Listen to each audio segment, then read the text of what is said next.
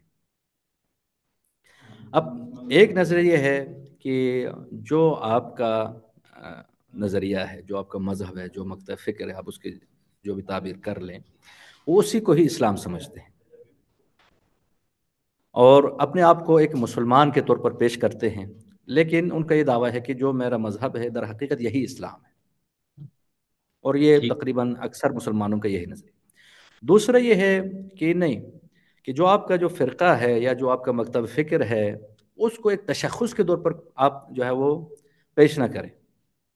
یعنی ایک نظریہ تو یہ ہے کہ جو آپ کا جو فرقہ ہے آپ اسی کو ہی اپنے لیے وجہ تشخص مانتے ہیں. یعنی ایک آدمی بڑے فخر سے کہتا ہے کہ جو میں شیعہ ہوں، ایک آدمی بڑے فخر سے کہتا ہے کہ میں سنی ہوں، میں کٹر سنی ہوں، میں کٹر شیعہ ہوں.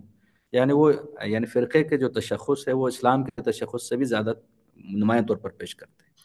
کچھ وہ لوگ ہیں جو کہتے ہیں کہ نہیں، کہ تشخص تو اسلام کا ہے، اس کو آگے کریں. ٹھیک ہے، آپ اگر شیعہ ہے، سنی ہے، کوئی جو ہے وہ مسئلہ نہیں ہے، لیکن ہر کوئی یہ سمجھتا ہے کہ میں شیعہ ہوں اور یہی نظریہ درست ہے اور یہی اصل اسلام ہے. اب مثلا آپ دیکھیں محترم جاوید غامدی صاحب جو ہے وہ اپنے آپ کو کہتے ہیں کہ میں سنی نہیں ہوں. ہوں، جی، وہ فرقوں سے اپنے آپ کو بالاتر سمجھتے ہیں، لیکن انہی عقائد کے وہ دفاع کر رہے ہوتے ہیں کہ جو اہل سنت کے بنیادی جو عقائد ہیں. اگر بعض چیزوں میں اختلاف کرتے ہیں اس میں شک نہیں ہے، لیکن جو ایک کلی پہچان جس طرح کہ اہل سنت کی ہے، وہ عقائد کی وہ بھرپور طریقے سے جو ہے وہ دفاع کرتے ہیں. اور اور اگرچہ سنی بھی اپنے ان آپ کو کہتے ہیں کہ قبول میں نہیں کرتے. نہیں کرتے، لیکن جو اہل سنت کے جو بنیادی کلی نظریات ہیں اس سے وہ اختلاف نہیں کرتے بلکہ ان کا دفاع کرتے ہیں. اچھا، ایک نظریہ ہے کہ اسلام بلا مذاہب کا. اسلام بلا مذاہب کا نظریہ جو ہے وہ یہ ہے کہ آج کے زمانے میں بھی ہمارے لیے یہ ممکن ہے کہ ہم جو ہے وہ اس فرقوں کے بغیر، مذاہب کے بغیر، مکاتب کے بغیر اسلام کے اوپر قبول کریں، یعنی اسلام کے اوپر عمل کریں. کہ جس طرح کے مصری مصنف ہے مصطفیٰ شاکا کی کتاب اسلام بلا مذاہب، اس حوالے سے انہوں نے ایک مشہور کتاب ہے اس حوالے سے. تو لیکن بہرحال اس حوالے سے قوم میں بھی کچھ بزرگان تھے کہ جن کا بھی بنیادی طور پر یہی نظریہ ہے، لیکن وہ کہتے ہیں اس کے لیے اس وقت جو موجودہ ہمارا اجتہاد ہے، چاہے وہ اہل تسنن کے اندر ہے یا اہل تشیع کے اندر، یہ اجتہاد در مکتب ہے، یعنی اجتہاد در مذہب ہے. لیکن اس کے لیے اجتہاد اسلامی کی ضرورت ہے. یعنی آپ دیکھیں مثلا آج ہم کسی حکم کو ثابت کرنا چاہتے ہیں، اگر آپ مثلا اہل تسنن صاحب کا تعلق ہے تو آپ اس کو قرآن سے، پھر اس کو بخاری سے، مسلم سے اور اہل سنت کے جو دیگر استنباط کے ذرائع اجماع وغیرہ ان میں تلاش کرنے کی کوشش کریں گے. یس. یا اگر کوئی شیعہ ہے تو اسی طریقے سے قرآن ہے، اصول کافی ہے اور دیگر احادیث کی کتاب ہے اور جو اصول قواعد ہیں تو ان سے استنباط کرتے ہیں. لیکن اگر اجتہاد اسلامی کے اگر آپ جو ہے وہ قائل ہیں تو پھر آپ کو جو ہے نا وہ اسی مسئلے کو بخاری میں بھی تلاش کرنا ہوگا، آپ کافی میں بھی اس کو تلاش کرنا ہوگا. تو لہٰذا بہرحال بالکل. اس کے لیے اجتہاد اسلامی کی جو ہے ضرورت ہے. ایک نظریہ ہے کہ نہیں، آپ جو ہے کسی مذہب سے اگر آپ کا تعلق ہے تو کوئی مسئلہ نہیں ہے، لیکن یہ ہے کہ آپ دوسرے جو مکاتب فکر ہیں ان کی تکفیر نہ کریں. کہ یا یہ جو اختلافی مسائل ہیں ان کو چھیڑنے کی ضرورت نہیں ہے. مثلا آپ دیکھیں علامہ اقبال مشہور تو یہی ہے کہ وہ مثلا اہل سنت سے تعلق رکھتے تھے، اگرچہ تفضیلی سنی تھے، کہ جس طرح خود بیان کرتے ہیں کہ ہے اس کی طبیعت میں تشیع بھی ذرا سا، تفضیل علی ہم نے سنی اس کی زبانی. لیکن خلافت تو اس امامت کے حوالے سے وہ بیان کرتے ہیں کہ اے گرفتار ابو بکر و علی ہوشیار باز، اے کہ راز از خفیر و از جلی ہوشیار باز. یعنی 1400 سال گزرنے کے بعد آپ ان مسائل میں پڑھنے کی جو ہے وہ ضرورت نہیں ہے. یا مثلا شیخ شلتوت کا جو مشہور فتویٰ تھا کہ ایک سنی رہتے ہوئے وہ فقہ جعفریہ کے اوپر یا فقہ زیدی کے اوپر جو ہے وہ عمل کر سکتے ہیں. تو کچھ وہ لوگ ہیں. یعنی صرف یہ کہ مقدمہ آپ کی خدمت میں عرض کیا کہ یہ جو آپ کا مذہب کے ساتھ جو آپ کا تمسک ہے کہ یہ اس کو اصل ہونا چاہیے، اس کو وجہ تشخص بنانا چاہیے، یہ نہیں آپ کا، یہ اصل تشخص آپ کا اسلام ہے جو قرآن نے بیان کیا، سماکم المسلمین، حضرت ابراہیم علیہ السلام کی زبانی کی ہمارا نام جو ہے وہ حضرت ابراہیم نے مسلمان رکھا ہے، یعنی قرآن کی نظر میں آپ مسلمان ہیں، تو لہٰذا اصل تشخص آپ کا ایک اسلام ہونا، مسلمان ہونا چاہیے۔ تو یہ جو تعبیرات ہیں اسلام کی تشریح ہیں، تو لہٰذا یہ ہر شخص کا جو ہے مختلف ہو سکتا ہے، تو اس میں ہمیں کوشش یہ کرنی چاہیے کہ ہم دلائل کی بنیاد کے اوپر جو ہے وہ کسی مذہب کو انتخاب کرتے ہیں تو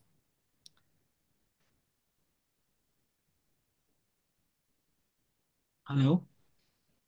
جی جی آواز آ رہی ہے۔ جی جی، آواز ہے، ٹھیک، اب یہ کٹ گئی تھی یہ آخری میں۔ مقدمہ یہ مقدمہ میں نے اس لیے بیان کیا تھا کیونکہ جب آپ بعض اوقات تشیع کے اوپر تبصرہ کرتے ہیں، اگر اس حوالے سے ہو سکتا ہے کہ آپ کے نظریں کچھ اور ہو، تو بعض دوستان کو یہ معلوم ہوتا ہے کہ گویا آپ تشیع کے اوپر ہٹ کر رہے ہیں یا کوئی چڑ ہے آپ کو، تو یعنی بعض اوقات آپ کہتے ہیں مثلا تشیع کتابی یا تشیع جعلی، اس طرح کی شاید اصطلاحات یوز کرنا، تو آپ دیکھیں کہ ایک تشیع یہ ہے کہ جو مثلا جس کے ترویج یعنی اس زمانے امام خمینی رحمۃ اللہ، شہید مطہری، شاعر باقر صدر، وہ یہ ہے کہ آپ کا جو اصل مذہب وہی ہے جو پیغمبر اور اکرم صلی اللہ علیہ وسلم کے بعد قرآن و اہل بیت کا ہے، انی تارک فیکم الثقلین کتاب اللہ و اطرتی اہل بیت، لیکن ہم اس بنا پہ دوسرے مسلمانوں کی تکفیر نہ کریں، بلکہ وحدت اسلامی، اتحاد اسلامی کے یہ لوگ جو ہے قائل ہیں۔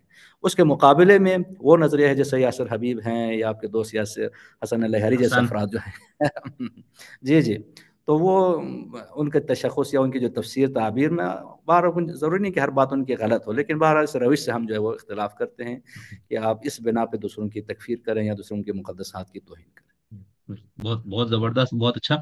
نہیں، وہ ہمارے تو کچھ دوستوں کو، اصل میں شروع میں آپ سے ایک سوال ہی پوچھنا تھا، پھر وہ رہ گیا۔ میں آپ سے یہ پوچھنا چاہ رہا تھا کہ کیونکہ میں نے جتنے بھی ابھی تک شیعہ اسکالر سے، علماء سے بات کی یا کچھ ایسے آپ جیسے اہل علم سے، تو وہ ہر نیچے وہ شیعہ کے لکھتے ہیں یہ حق سے حقیقی شیعہ نہیں ہے، وہ آ کے کہتے ہیں یہ MI6 کا شیعہ ہے، وہ کہتے ہیں یہ غالی شیعہ۔ میں نے کہا بھائی، اچھا ڈاکٹر محسن نقوی جو کہ اس وقت اردو زبان میں پہلی مرتبہ اصول کافی کی شرح لکھی، اور ایسی زبردست شرح لکھی، آپ دیکھیں گے نا تو آپ آش آش کر اٹھیں جی گے یار، یعنی کہ جو ان جی کے تو مخصوص جو اس کی وہ ہے، اور انہوں نے امام جعفر صادق پہ وہ شیعہ عالم اسکالر ہے۔ وہ ہمارے ایک بندہ کہہ رہا ہے یہ متشیع ہے، آپ اس کو شیعوں کا ترجمان بنا کے کیوں پیش کر رہے ہیں؟ میں نے کہا یار عقل کو ہاتھ مار، ایک بندے نے مجھے کہا یہ زیدی ہے۔ تو میں یہ چاہ رہا تھا کہ آپ کاچو نوازش یہ بتائے کہ آپ شیعہ اثنا عشری اصولی ہیں، ایسا ہی ہے؟ جی بالکل۔ آپ کوئی متشیع یا غالی یا زیدی یہ ٹائپ نہیں ہے نا، آپ شیعہ اثنا عشری اصولی، ایسا ہی ہے؟ اور کسی بڑے مرجع کے آپ تقلید میں ہیں، ٹھیک ہے؟ دیکھیں میں نے عرض کیا نا کہ یعنی اس چیز کو پہلے ہم امامت کے حوالے سے اگر آپ دیکھیں نہیں، وہ کہ کریں گے، میں صرف یہاں پر جی یہ جی دوستوں جی کے لیے یہ ہے کہ جی بھائی آپ جس شیعہ اسکالر سے، عالم سے آپ گفتگو سن رہے ہیں نا، تو آپ کو، سننے والوں کو آپ کی زبان سے یہ ہو کہ بھائی میں یہ والا شیعہ ہوں، مطلب کیونکہ ہمارے جی یہاں کے جی لوگوں نے بالکل خود، اچھا یہ جو تقسیمات ہیں نا، یہ سنیوں نے نہیں کی ہوئی، یہ خود شیعوں کی داخلی ہے، وہ ایک دوسرے جی کو یہ بالکل کہتے ہیں کہ جی، اس لیے میں نے کہا ٹھیک۔ جی، اس حساب سے بالکل آپ کی جو تعبیر ہے وہ مکتبہ الحمود کا ایک ادنا سے طالب علم ہوں تو شیعہ اثنا عشریہ اور اصولی مکتب اصولی، فکر سے تعلق ہے۔ بس بالکل جی بالکل زبردست ہوگی، ٹھیک ٹھیک ٹھیک۔ اچھا ڈاکٹر صاحب، وہ ہمارے اوپر میں یہ کہہ رہا تھا طالب علم، اچھا میں نے آج تک کسی سوشل میڈیا پہ، اپنی کسی چینل کی گفتگو میں کہیں میں نے اپنے آپ کو کسی بھی مذہب سے بھی میں نے منسلک نہیں کیا، مسئلہ مذہب یعنی دین سے، مذہب یہاں پر بمانے دین، یعنی مسالک کو تو ہو سکتا ہے میرا کوئی عقیدہ ہو، نظریہ ہو، لیکن جب میں کسی بھی مکتب کے عالم یا اسکالر سے میں بات کرتا ہوں تو وہاں پر میں کوشش یہ کرتا ہوں کہ تھوڑا سا اس کا مخالف بن کے بات کروں، تاکہ اس سے میں کچھ علم حاصل کروں، جو اعتراضات لوگ کرتے ہیں اس کو بنیاد بناؤں۔ تو اس لیے دوستوں کو مختلف خود غلط فہمیاں ہو جاتی ہے، تو اب کیا اس کا کوئی وہ نہیں ہے۔ اچھا میں آپ سے ایک بات یہ کرنا چاہ رہا تھا کہ جب ہم فرق کی ہسٹری پڑھتے ہیں الملل والنحل کی کتابوں میں، تو اس کے اندر ہم ایک تو یہ چیز دیکھتے ہیں کاچو صاحب کے جو اہل تشیع کے جو شدید مخالفین ہیں، مطلب جو ان کی تکفیر کرتے ہیں، ان کو بالکل اسلام سے ہی خارج سمجھتے ہیں، ایک تو وہ لوگ، اور دوسرے وہ لوگ جو اس روش پہ تو نہیں ہے، لیکن وہ یعنی ہم یہ کہیں گے تھوڑا سا غیر جانبدارانہ تحقیق کرنے والے۔ تو ان دو طبقوں کو ہم نے یہ دیکھا کہ وہ ہسٹری جب شروع کرتے ہیں تو وہ یوں کرتے ہیں کہ بھئی یہ سارے اختلافات حضرت عثمان کے 6 سال خلافت کے بعد اختلافات شروع ہوئے، ٹھیک ہے، اور اس کو بڑھتے بڑھتے ان کی شہادت ہو گئی، اور پھر اس کا حضرت علی کو خلیفہ بنایا گیا، تو اس دور میں وہ کہتے ہیں کہ عبداللہ بن سبا نام کا ایک یہودی تھا، جس نے اس رجت کا عقیدہ، وسیع کا عقیدہ، یہ چیزیں وضع کی، اور شیعت کی ابتدا یہاں سے ہوتی، یعنی ایک، یہ میں نے شدت سے دیکھا، جو بھی شیعت کے خلاف کتابیں لکھنے والے لوگ، جی یا جی جن لوگوں نے، ہم کسی جیسے احمد امین مصری اس ٹائپ کے لوگ ہیں، وہ ہم نہیں کہیں گے کہ وہ شدید سنی ٹائپ بندہ ہے، ایسے لوگ. تو ایک تو یہ نظریہ پایا جاتا ہے. اس کا جواب اہل تشیع کی طرف سے آتا ہے، بھائی یہ ہے ہی نہیں، مطلب یہاں پر علامہ عسکری صاحب کی پوری 2 جلدوں صحیح. میں ضخیم کتاب ہے ابن سبا اور اسطورۃ الاخری کے نام سے، اردو میں اس کا ترجمہ بھی ہے. تو ایک تو یہ نظریہ. دوسرا، ہم جب خود شیعوں کو پڑھتے ہیں، یعنی خود شیعہ اپنی ابتدا سے متعلق کیا کہتے ہیں، تو اس کے اندر بطور طالب علم مجھے 2 رجحان نظر آئے. آپ میری اصلاح بھی کیجیے اور آپ نے جواب بھی دینا ہے. ایک تو یہی کہ وہ یہ سمجھتے ہیں کہ نہیں، یہ اسلام کی مختلف تعبیرات ہے، اور فہم میں دین کے اس میں اختلافات ہوئے، ٹھیک ہے، اصولی اختلاف وہ امامت کا ہے اور خلافت کا ہے، لیکن اس کو وہ آج کے جو شیعہ سنی جو اختلاف ہے، یا گزشتہ 1200 سال سے جو ایک اس حد تک تقسیم ہے کہ ایک دوسرے سے بالکل دور، وہ اس مفہوم میں نہیں لے رہا. وہ یہ کہتا ہے یہ تعبیر کا اختلاف، جس کی آپ نے بہت وضاحت سے بات کی. لیکن شیعوں میں سے اکثریت جو شیعہ لکھنے والے، وہ یہ کہتے ہیں کہ شیعت کی جڑ اور اس کی بنیاد خود حضور اکرم جو آپ نے ابھی اپنی گفتگو میں بھی بتایا کہ یہ نظریہ ہی پایا. تو اب اس میں سے ہم، یعنی اگر ہم یہ کہتے ہیں کہ شیعت خود حضور نے خود اس کی داغ بیل ڈالی، انت و شیعتکم الفائزون، اور بہت سی احادیث ہے کچھ سنی کتابوں میں، لیکن صحیح. شیعہ کتابوں میں تو ڈھیر ڈھیر ہے اس طرح کی احادیث کا. تو اس صورت میں شیعت اور اسلام میں جو نسبت ہے، وہ عام خاص من وجہن کی بنتی ہے یا عام خاص مطلق کی؟ مجھے ایسا لگتا ہے جب ہم اس کو یوں لیں گے کہ حضور کے دور میں ہوا، تو اس کا مطلب یہ ہے کہ جو اس سے اختلاف رکھنے والے، اور حضور کی زندگی میں اگر کوئی ان سے اختلاف رکھے، تو وہ تو ظاہر سی بات ہے اس کا تو اسلامی مشکوک ہو جاتا ہے نا. وہ صرف فہم کا اور تعبیر کا ڈرامے اس طرح کا اختلاف تو رہتے نہیں. تو ایک تو آپ مجھے یہ بتائیں کہ اس پورے کو جو میں نے مقدمہ پیش کیا، یہ کیسا ہے؟ اس کو آپ کس نظر سے دیکھتے ہیں؟ یہ جو ابن سبا کا الزام بھی ہے، اور دوسرا یہ کہ خود حضور کے دور میں تھا. اگر حضور کے دور میں تھا تو اسلام اور شیعت ایک ہی چیز بن جاتی ہے، پھر یہ فہم اور تعبیر کا اختلاف نہیں بنتا.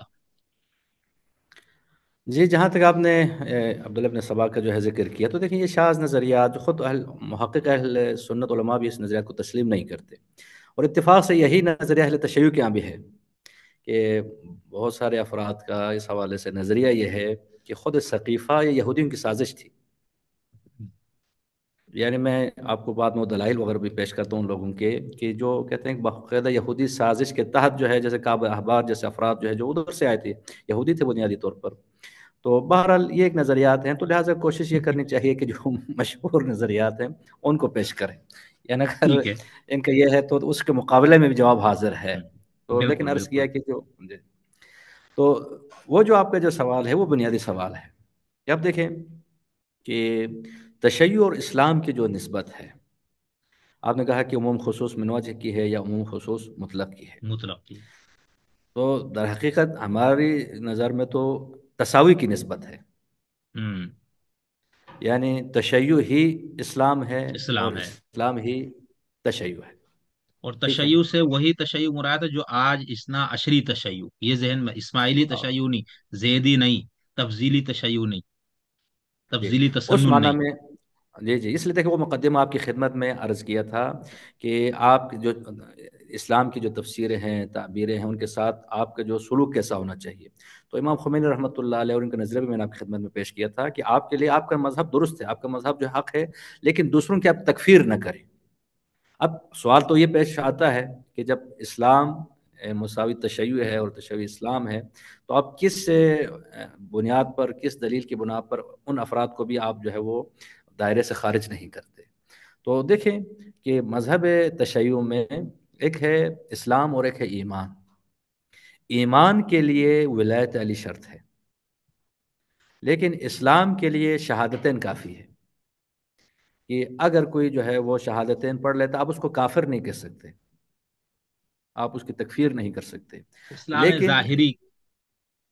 اسلام ظاہری آپ کہہ لیں، یا بعض نے کہا آخرت ہے کہ اسلام آخرت میں آخرت میں تو نجات اوہ، نہیں ہے اس کے لیے نا، اخروی اچھا نجات اب نہیں ہے.